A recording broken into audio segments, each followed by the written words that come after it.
Hello again, I'm John Challenger and welcome to another tutorial at glamourkey.com. Today I want to show you what a glamour pop is. Now we affectionately call these things glamour pops because what it is exactly what Courtney here is doing at the top of the screen. They pop up, they look around, they model for a little bit, and they hide back down. And we thought these would be really cool for websites, putting these on top of logos, any kind of thing. In fact, you can just put them on the screen, and I'll show you an example of that. You don't even have to put them on top of anything. They're just pretty cool little pop-up things that happen. If you look here, let me zoom in, and I'm going to show you something interesting.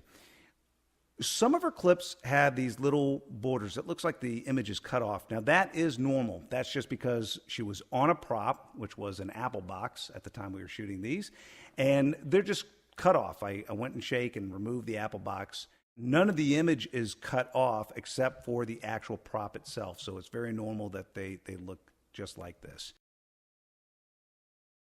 Some do not, though. You'll see that some are like full body shots where they're not cropped off. And even on the newest stuff, what I've decided to do is, we're shooting everything in 4K originally. And once I remove the Apple box, I'm just basically taking the model and just filling it up all the way in a 2K screen. So there really is no more cropping or any of these lines at the bottom. But again, these are all normal and they all work the same. It's just the new ones just look a little bit different. Let me show you what one of these looks like inside Final Cut. We're going to take one of our models and actually put them on top of a generic logo that I made in 3D. So let's go into Final Cut.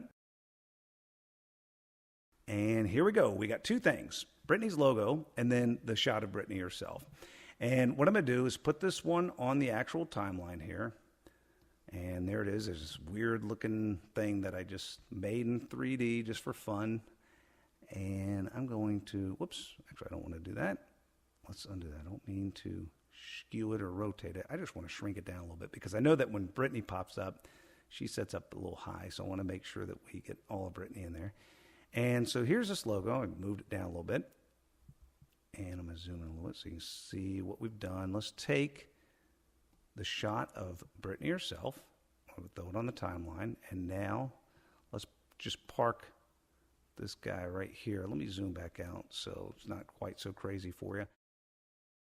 Take a look at this. Remember when I said that on a pop-up you can even use them, full screen if you want, whatever you want to do.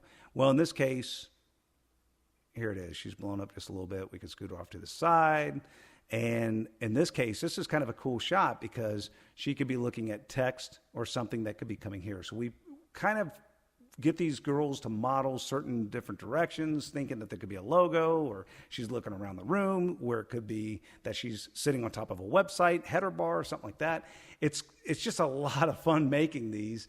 And, when you go and look at her site, kind of think of what you're going to use this for. If you're going to have text or if there's going to be an actual logo or something that's popping up or if she's going to be on the top of a header bar, it might be good that she's kind of looking all around the actual site where when we shot these, she was looking all around the actual room.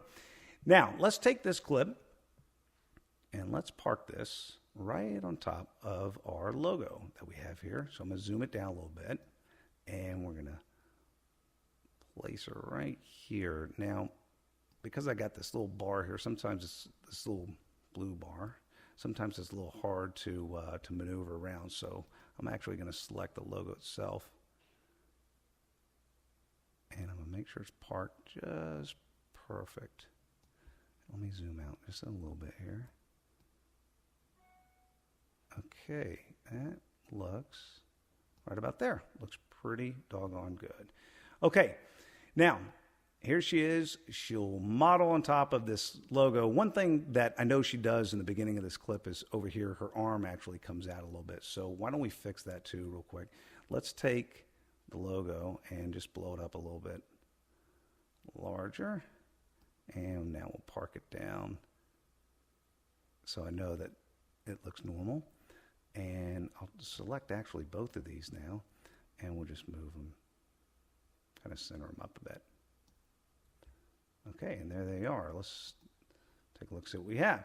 So there is our glamour pop on top of our generic logo. Let's take a second and render this so you can see what it looks like. Okay, looks like it rendered up there. Let's park the playhead back a little bit. I'll zoom in so you can see. And here she is. She's popping up, looking around, and modeling on top of our generic logo that we made. And then she pops back down again. Hence the reason we call them glamour pops. One thing I want to show you that is kind of cool, and just to kind of get you in the mindset of thinking this way. Here in this case, she's popping up and then she's popping back down again. Now, wouldn't it be cool if we could loop these? Well, I mean, when you're actually shooting live action, it's almost impossible to really loop live action. In our case, we could use a method called ping-ponging. And you probably already have used that before, but basically it's the idea of playing the clip forward and then playing the clip in reverse. The question is, how do we ping-pong Brittany here? Well, for one, I don't want her hands to keep going back and forth and flapping around because that might look kind of fake. So I'm actually going to get rid of the first part of this clip where she pops up and all that. And I'm going to park the playhead somewhere, probably right about here is a pretty good spot to start. And I'm just going to get rid of this first half. Okay, so now here she is. She's modeling, doing her thing. She's looking off to the side where we might actually put some text up if we want to, like a phone number, whatever it could be. And somewhere before she turns her head back, right about here, I'm going to get rid of the tail end of this. Now, I'm going to take this clip, and all I'm going to do is I'm going to do Control, click. I'm going to copy the clip, and then Control, click. I'm going to paste the clip. And now we got the same clip on the timeline. Only on this one, I want this one to play in reverse. So I'm going to Control, click. And let me zoom in one more time so you can see that. I'm just going to Control, click, and go down to speed. And then when I do that, I'm going to tell it to play this next clip in reverse and then say OK. Now, let's render this and see what happens. Okay, so now we've rendered this clip. Let's park our playhead back over to the left here. So we can start at frame 1 and let's see what happens. So she's modeling, she's looking off to the left side there, and here we hit the point to where she's still modeling and playing in reverse.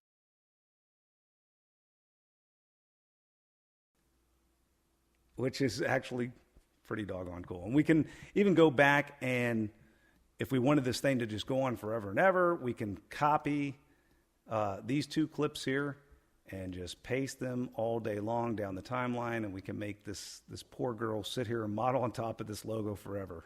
We really invite you to test these things out, try them out. They are so much fun, and they really give, especially on websites, they really give the website an overall 3D kind of feel. I'm John Schellinger. Thank you for watching this tutorial.